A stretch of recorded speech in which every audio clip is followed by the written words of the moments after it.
Nous avons quitté l'éducation, nous parlons commerce, mieux petit commerce, avec Monsieur Samuel Yamongu, président de l'association Touche pas mon petit commerce, hein.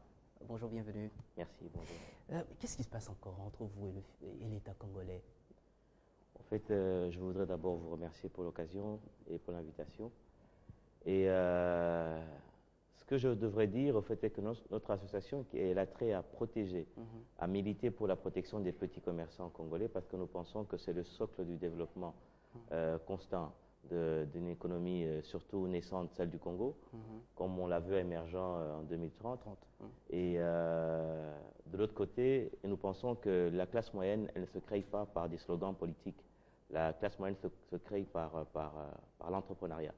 Et la constance dans l'effectif économique pourrait éventuellement se créer à ce niveau-là.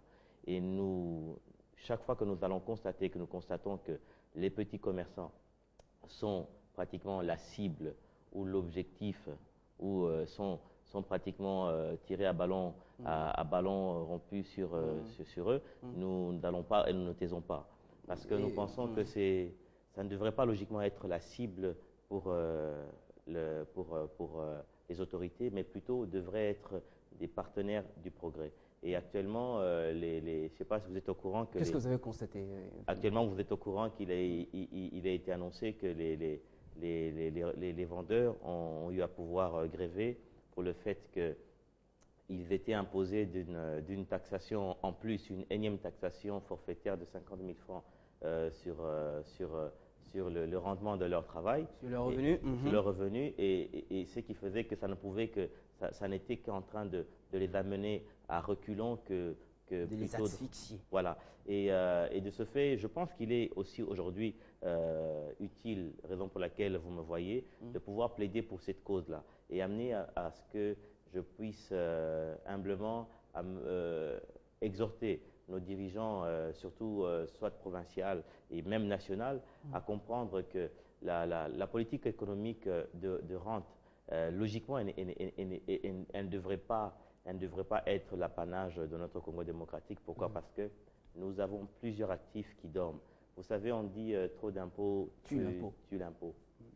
Et déjà, il existe la loi de 1973 qui dit que le petit commerce doit être réservé aux fils et aux filles du pays. Mais aujourd'hui, nous pouvons constater avec regret que dans toutes les communes, même dans les fins fonds des communes les plus populaires, vous allez voir des jolis X, jolis Y, jolis Z, alors, et ce n'est pas des Congolais, et qui font pratiquement la même chose. Vous savez, ces personnes qui ont la capacité d'importer 10 conteneurs, 100 conteneurs pour vendre en détail à la place des fils du pays, quand vous leur imposerez 50 000 francs, ça ne fera rien.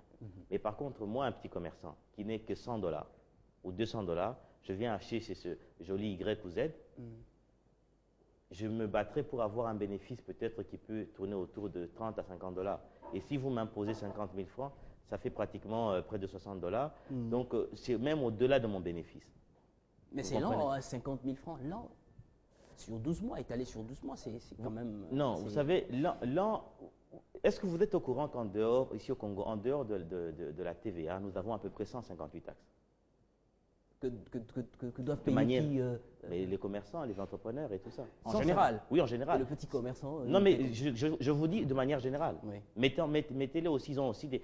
C'est énorme. Parce que vous allez au Sénégal, vous allez voir que le Sénégal a pratiquement la TVA et 9 taxes. Et c'est connu. Et nous avons la TVA et 100 et quelques taxes. Moi, je voudrais simplement amener à ce que nous puissions réfléchir autrement. Dire que, vous savez, dans les grandes nations où l'économie a déjà muté, a déjà pris la forme de développement définitif, où finalement ils n'ont presque plus rien à créer, c'est là qu'ils finalement ils font cet acharnement sur les taxes et autres. Vous verrez comme la France et autres, parce que nous entendons parler comment est-ce qu'ils sont en train de parler fiscalité. Parce qu'ils ont déjà mué, ils ont déjà muté dans tous les formats économiques. Ils ont quitté l'économie primaire, secondaire, tertiaire. Ils sont aujourd'hui dans le tertiaire exponentiel. Vous comprenez? Et chez nous, nous sommes encore dans l'économie primaire. Je voudrais simplement dire, si le gouvernorat ou bien l'autorité provinciale a besoin de réunir, je ne sais pas, 5 millions de dollars dans ses caisses, l'an, ou encore le moins. Je peux suggérer quelque chose. Nous avons le tourisme qui dort. Vous suggérez quoi? Je suis en train de dire, nous avons le tourisme qui dort. Vous savez, j'ai eu la grâce, de par mon petit passé, d'avoir circulé dans beaucoup de pays. J'ai vécu en Égypte. J'ai aussi éventuellement vécu en Europe.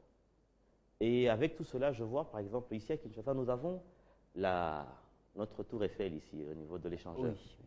Mais elle reste inexploitée, vous savez.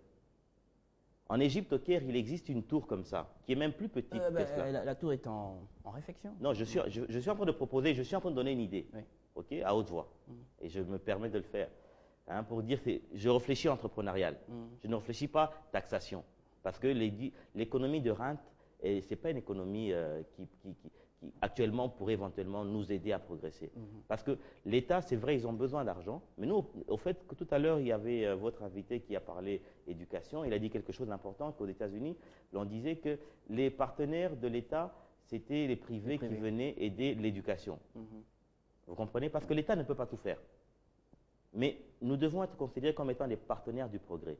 Les politiques ont des rêves, mais ceux qui sont sur le terrain économique ont les moyens de rendre ces rêves possibles. Vous comprenez? Alors, de ce fait, je dis, vous voyez par exemple cette tour-là. Je vais faire simplement un genre de parallélisme rapide.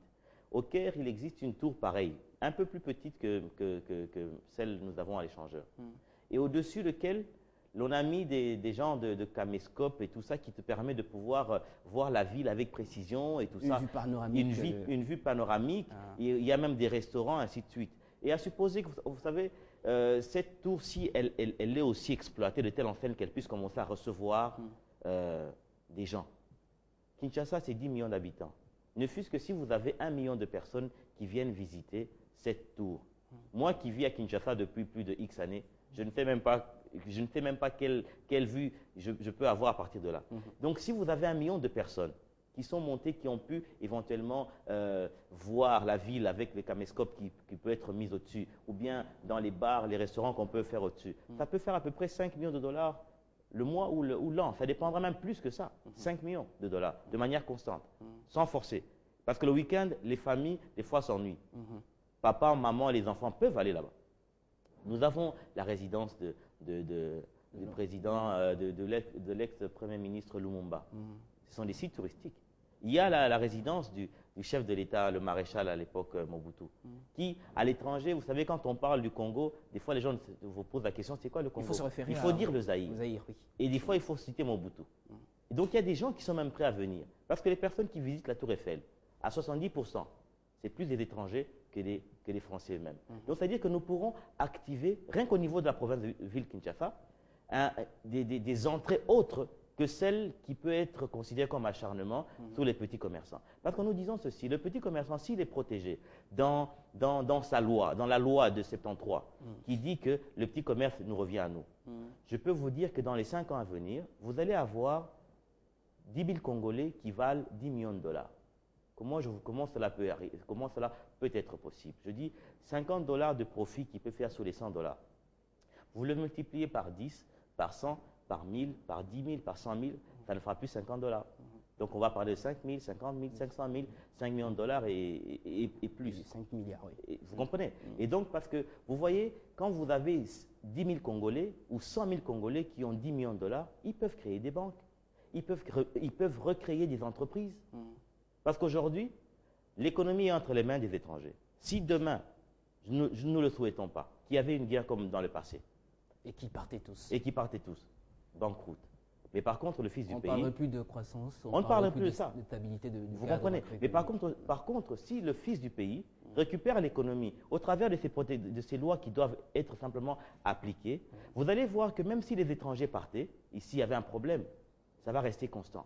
Parce que l'étranger n'aura pas cette logique de survie, telle que quand un soupçon de bruit, il fermerait ses valises et il partirait. Et même quand nous parlons du social, le chef de l'État, le gouvernement voudrait davantage créer des hôpitaux, des écoles pour pouvoir éventuellement équilibrer ou bien affronter la situation de l'éducation, de la santé et autres au niveau de la RDC. Vous savez, par exemple, j'aime bien souvent donner cet exemple au niveau du Kenya, la Tanzanie, parce que j'ai aussi beaucoup été par là, et tout ça, vous allez trouver, il existe des Aga Khan School, Aga Khan Hospital, Aga Khan University, Aga Khan plusieurs choses. Les Aga Khan, là, c'est une grande famille indo-pakistanaise qui, par la loi kenyane et autres, faisant que on leur demande de pouvoir participer avec les fonds qu'ils gagnent au terme de leur commerce, qui créent des universités en termes de millions de dollars, qu'ils investissent dans les universités. Et ces universités-là sont pratiquement, comment dire, le diplôme venant de ceux qui viennent, des étudiants qui viennent des universités-là, ils ont l'équivalence des grandes universités en Angleterre et autres. Et aujourd'hui, quand vous regardez, c'est nos frères indo-pakistanais, ce n'est pas que je les fustige, outre mesure. Je veux dire, au fait est que leur investissement, ça a trait à quoi? En social, qu'est-ce qu'il y a tellement? Il n'y a rien du tout. Il n'y a rien du tout. Ils construisent des bâtiments qui attraient à des banques, c'est toujours par rapport à leur capacité de pouvoir absorber le petit cash du Congolais. Vous savez, quand on parle souvent du petit commerce, le petit commerce n'est pas forcément un élément statutaire ou bien statu quo. Ce qui est petit deviendra grand. Est-ce que vous êtes au courant que 1 million, que ce soit 1 million de dollars ou bien 1 million de francs congolais ou même 1 milliard, est-ce que des fois nous réalisons que 1 million, c'est 1 fois 1 million? Ça veut dire que nous avons déjà une population capitale. Ça veut dire que si nous avons un seul produit qui coûte 1 dollar et que vous arrivez à le vendre à 5 millions de personnes, ça veut dire que vous avez 5 millions de dollars. Comme ça. Comme ça. Du coup, ce n'est même pas... Et ce qui fait que nos amis, les autres, là, ont déjà compris ces choses-là, mais malheureusement, c'est à notre détriment. Moi, ma préoccupation, ce n'est pas que nous puissions mettre les étrangers dehors. Non, pas du tout. Nous puissions travailler tous ensemble, mais tel que le Congolais puisse se sentir fier d'être chez lui. Vous comprenez? Donc, à propos, qu'est-ce que vous voulez nous faire, vous tenter de faire passer comme message? Vous aviez il y avait une friction entre vous et le gouvernement à propos de ces expatriés qui vendaient en détail. Est-ce que la solution est trouvée? Bon, il s'avère que dire que la solution n'est pas en vue d'être trouvée, je dirais non, parce que quand même, je vois que le ministre de l'économie fait de son mieux. On a dépassé tous les délais que vous avez Voilà. donnés. Et jusque-là, vous voyez, c'est que nous nous rendons compte qu'on commence quelque chose, mais c'est plutôt un sentiment d'inachevé qui fait en sorte que notre association ne se tait pas. Raison pour laquelle vous voyez qu'il y a eu cette grève, je viens parler pour pouvoir soutenir et être en solidarité avec mes frères et amis qui sont vendeurs dans le domaine de petits commerces et qui se sentent, comment dire, acculés par ces genres de taxation-là, pendant que eux, ce sont si vous voulez, des gagnes petits ou des capitaux petits. Vous comprenez? Parce que je voudrais faire comprendre à nos autorités que c'est vrai que ils peuvent avoir des préoccupations de grossir les recettes de la province ou encore de l'État. Je dis, mais il y a aussi lieu d'accepter de pouvoir, comment dire, se lancer dans l'innovation. L'innovation, ce n'est pas simplement taxer, parce que ça, c'est la voie la plus facile. Parce qu'une politique de rente, quand vous allez voir en économie, la politique de rente, ce n'est pas forcément une politique glorieuse. C'est un peu, je donnerai un exemple de manière simple pour que le commun des mortels comprenne qu'est-ce que c'est. C'est un peu, moi, fils de quelqu'un, mon père décède, il me laisse des biens, et ce qui fait que moi, je dors, je profite des loyers, des maisons que mon père m'a laissées, et je ne fournis même aucun effort pour pouvoir éventuellement soit améliorer, si j'avais 100 francs par loyer, que je puisse mettre en valeur ce bien pour que je puisse passer à 1500 francs. Donc, je ne profite que de ça. Donc, il y a simplement cette préoccupation de pouvoir suggérer à nos dirigeants de pouvoir innover. Au-delà de taxes, c'est possible. Il y a plusieurs.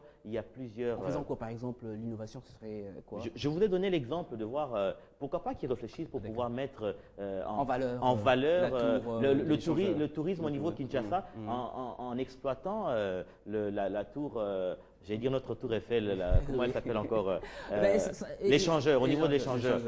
Vous comprenez? Donc ça peut être un pôle récréatif pour la ville de Kinshasa et aussi en même temps, ça peut être une source d'entrée constante sans fournir d'efforts. Là où on va s'acharner sur les petits commerçants,